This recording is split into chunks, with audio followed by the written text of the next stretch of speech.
So, what is IVF and why is it being talked about so much this election? If you or a loved one has never had to go through IVF, there's a good chance you've probably not done a whole lot of research into it, and there's a lot of misinformation out there. So to make sure that we're all on the same page heading into the election, let's break down what the science is and what the controversy is. So there are a few options available for couples who are struggling to get pregnant. The phase 1 is generally just medication. Phase 2 is something called an IUI, not to be confused with IVF. And I happen to know a pretty good bit about IUI because that's how my wife and I got 3 out of our 4 kids. It's a procedure that basically takes the guy's contribution, makes sure that all the soldiers are marching in the same direction, have the strongest ones available, and arrive directly at the landing zone.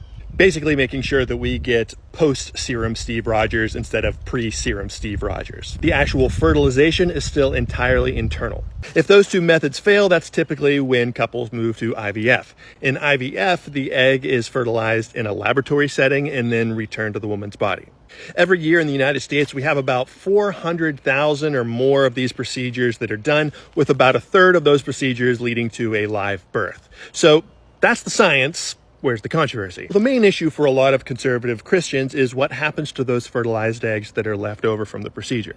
Let's say that they take 14 eggs, and of those 14, 8 are able to be successfully fertilized in the laboratory. Of those, the parents manage to get pregnant on the 2nd attempt. That means that they have 6 eggs left over, assuming they don't want to have any more kids. So, where do they go? And it is a question that has a lot of weight to it because we have over 1.5 million frozen embryos in storage today. So if those fertilized eggs are discarded or they're used for something like stem cell research, both combined make about 5% of what happens to the unused embryos in our country, well, they would consider that to be 6 lives lost. Basically comes down to the same debate as Roe v. Wade. When does life actually begin? And it's a very touchy subject because it relies on religion or philosophy to decide, since science doesn't give us a very clear answer. But the debate about IVF has been going on since it was invented in the 1970s, so why is it all of a sudden such a huge deal? Well, with the overturning of Roe v. Wade, some states like Alabama and Mississippi have begun creating their own laws and their own bans, and the wording of some of those bans can be applied to frozen embryos, potentially making IVF illegal. And that interpretation was famously upheld by the Alabama Supreme Court, with one justice ruling in his opinion that God opposes IVF. The Catholic Church has long been against the practice, and the Southern Baptist Convention recently passed a resolution against IVF, calling it the destruction of life. And Congress hasn't been able to agree on whether or not they should protect access to IVF, with Mississippi's Cindy Hyde-Smith and Roger Wicker both voting against the last attempt. There's also a lot of misinformation out there about IVF. Mississippi Senator Cindy Hyde-Smith and Commissioner Andy Gibson have both publicly pushed questionable theories regarding IVF and human-animal hybrids. There's also this persisting idea that every unused embryo either gets thrown away or it goes to a research lab, when in actuality it's about 5% of the unused embryos that do that, 2.5% to each of those outcomes.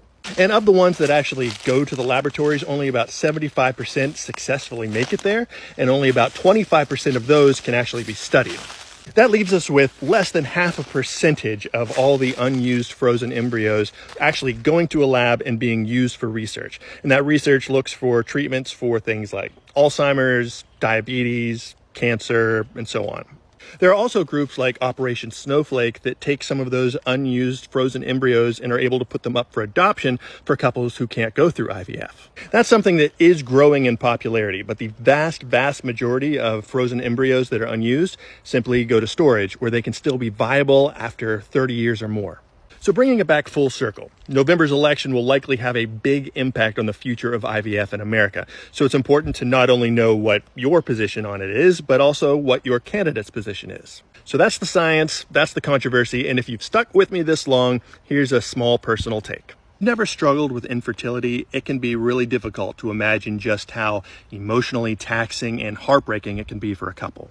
You're watching all these beautiful children be born to friends and family members, and with each one, that fear inside grows that it may never happen to you. There's the gut punch every month of seeing the negative test, or even worse, seeing a slightly positive test that gets fainter and fainter as the days go on.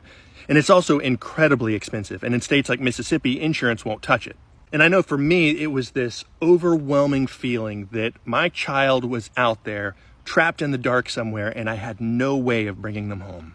Now, we got lucky. We fortunately were able to find a treatment that worked for us, and we got 4 beautiful children from it, but it was a long and painful road. So I am right there in the trenches with anybody that is struggling with infertility. So these are just a few things to keep in mind while you're deciding how you feel about IVF, because even if it's not impacting you directly, there's a good chance that it's impacting someone you know.